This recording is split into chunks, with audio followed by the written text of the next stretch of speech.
కీర్తనల గ్రంథం 51వ అధ్యాయము 10వ వచనంలో ఇలా వ్రాయబడింది. దేవా,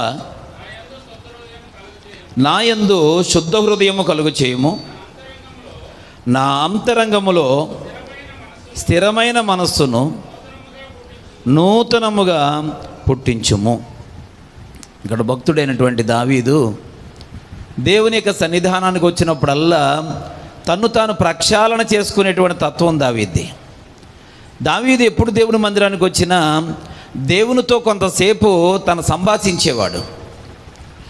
తన జీవితంలో ఉన్నటువంటి లోపాలను దేవుడి దగ్గర విడిచిపెట్టడం, దేవుడి దగ్గర నేర్చుకోవలసినటువంటి పాఠాన్ని దావీదు దేవుడి దగ్గర నేర్చుకోవటం, అలాగే తన అవసరాల నిమిత్తం దేవుని దగ్గర కొంతసేపు విజ్ఞాపన చేయటం, ఇవన్నీ కూడా దావీదు యొక్క దైనందిన జీవితంలో ప్రతిరోజు జరుగుతున్నటువంటి ఆ విషయాలు.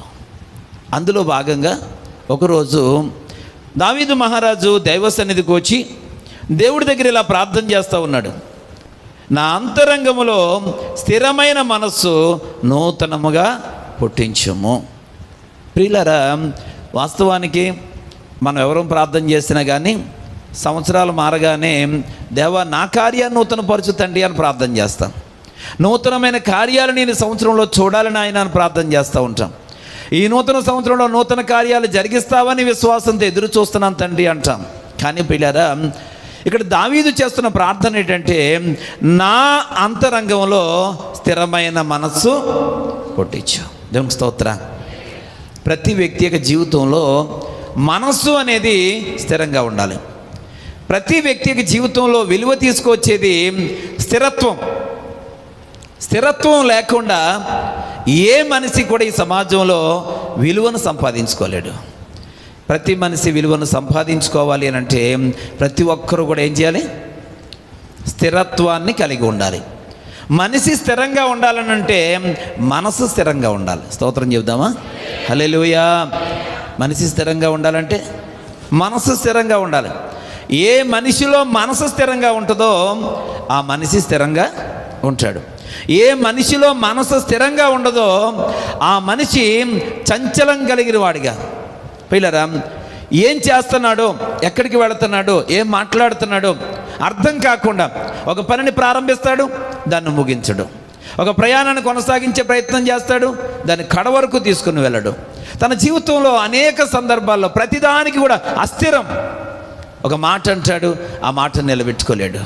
దినాన్ని దేవుని వాక్యం ఉంటున్న వాళ్ళరా, మహారాజు అయినటువంటి దావీదు, దేశాన్ని చాలా నమ్మకంగా పరిపాలన చేస్తున్నటువంటి దావీదు, భక్తి జీవితంలో అనేక మార్లు దేవుడితో పెనుగులాడినటువంటి అనుభవం కలిగిన దావీదు రాజు అయిన తర్వాత తన జీవితంలో ఒక చిన్న పొరపాటును బట్టి దేవుని చేత గద్దించబడి ఆ తరువాత తను మనసు మార్చుకొని దైవ సన్నిధికి వచ్చి దేవుడితో మరలా తన సంబంధాన్ని స్థిరపరచుకోవడానికి పిల్లరా ప్రాకులాడుతున్నటువంటి ఒక ప్రార్థన 51వ కీర్తన మనం చూస్తాం. దేవునికి స్తోత్రం. హల్లెలూయా. ఈ కీర్తనలో దావీదు అనేక అంశాలు ప్రస్తావిస్తూ మరొక మాట ఏమంటున్నాడంటే, నా మనసును స్థిరపరచు, నా మనస్సును నూతనపరచు, స్థిరమైనటువంటి మనస్సును నాకు నూతనంగా పుట్టించు. దేవునికి స్తోత్రం. హల్లెలూయా. మీరు బైబిల్ గ్రంథంలో చూడగలుగుతారు పిల్లరా, ఈ ప్రార్థన తర్వాత దావీదు బ్రతికినంత కాలం దేవునితోనే నమ్మకంగా సాగాడు. హల్లెలూయా, హల్లెలూయా. ఈ ప్రార్థన తర్వాత దావీదుక తన దేవునికి ధర్మశాస్త్రము నుంచి, దేవునికి చిత్తంలో నుంచి కుడికి కానీ ఎడమకు కానీ తొలగకుండా చివరి వరకు కూడా దేవునితో నమ్మకంగా సాగడం అనేది మనం చూస్తాం. దేవునికి స్తోత్రం.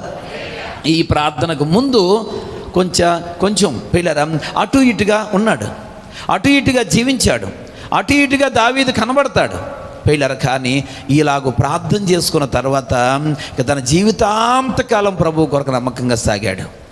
ఈనాటి దినాల్లో అనేక మంది ఎప్పటికప్పుడు దేవా నా మనసును స్థిరపరచు, నా జీవితాన్ని స్థిరపరచు ప్రార్థన చేస్తున్నారు. కానీ తర్వాత మరలా జారిపోతున్నారు, మరలా ప్రార్థన చేస్తున్నారు, మరలా పడిపోతూ ఉన్నారు.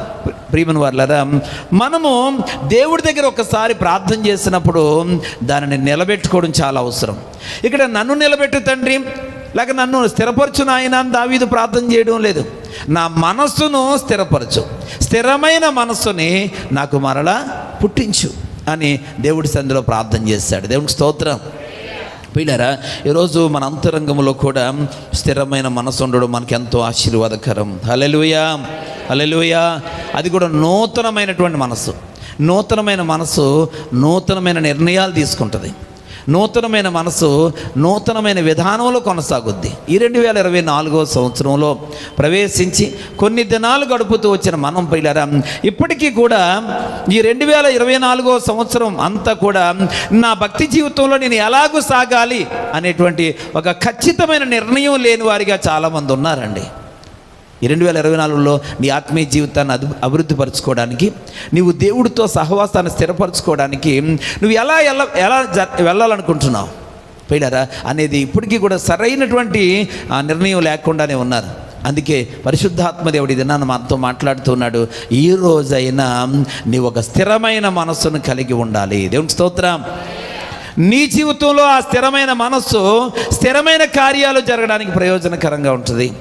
మనిషి జీవితం పిల్లరా ఏదో ఒక రోజు స్థిరపడాలి, ఏదో ఒక రోజు స్థిరపడాలి. స్థిరపరచబడితేనే దేవుని కొరకు వాడబడతాం. హల్లెలూయా. దేవుడు ఎవరిని వాడుకుంటాడంటే నమ్మకమైన వారిని దేవుడు వాడుకుంటాడు. పిల్లరా, ఎవరిని దేవుడు నమ్మకమైన వారిగా చూస్తాడనంటే స్థిరత్వం కలిగిన వారిని. ఈరోజు మన జీవితాలలో పిల్లరా స్థిరత్వం లేని వారిగా ఒక్కొక్క రోజు ఒక్కొక్క నిర్ణయం, ఒక్కొక్కసారి ఒక్కొక్క మాట పిల్లరా, ఒక్కొక్కసారి ఒక్కొక్క తీర్మానం. చాలా సందర్భాలలో నాతో మాట్లాడుతూ ఉంటారు అనేక మంది, అయ్యగారు ఎప్పటికీ శాశ్వత కాలం మీ బిడ్డగానే ఉంటామండి, ఎప్పటికీ కూడా మీ సంఘములోనే ఉంటామండి, సహవాసంలోనే ఉంటామండి పిల్లరా మాట్లాడుతూ ఉంటారు. అనేక సందర్భాల్లో మరలా లోపల ఆలోచించుకుంటూ ఏదో ఒక బాధను వ్యక్తం చేయటం, సంఘం నుంచి వేరొక సంఘానికి వెళ్ళిపోవాలనిపిస్తుంది అని అంటాం. కోకొల్లలుగా నేను విన్నాను పిల్లరా. ఎందుకు ఈ మాటలు ప్రస్తావిస్తున్నాను అంటే స్థిరత్వం లేదు. మనము దైవ సహవాసంలో ఉండే విషయంలోనే స్థిరత్వం లేకపోతే పిల్లరా ఇక ఏ విషయాల్లో మనం స్థిరంగా ఉండగలుగుతాం? ఇక సమయంలో వాక్యం ఉంటున్న వాళ్ళరా, మనకు ప్రతి విషయంలో దేవుడిని ఒక మాట అడుగుదాం, దేవా నాకు స్థిరమైన మనస్సు నూతనంగా పుట్టించు. దేవునికి స్తోత్రం. దావీదు కంటే గొప్పవారమేం కాదు మనం, కానీ దావీదు చేసిన ప్రార్థన మనం కూడా చేయొచ్చు. దేవా ఇక మీదటైనా నాకు స్థిరమైన మనస్సు కావాలి అని దేవుడి దగ్గర అడుగుదాం.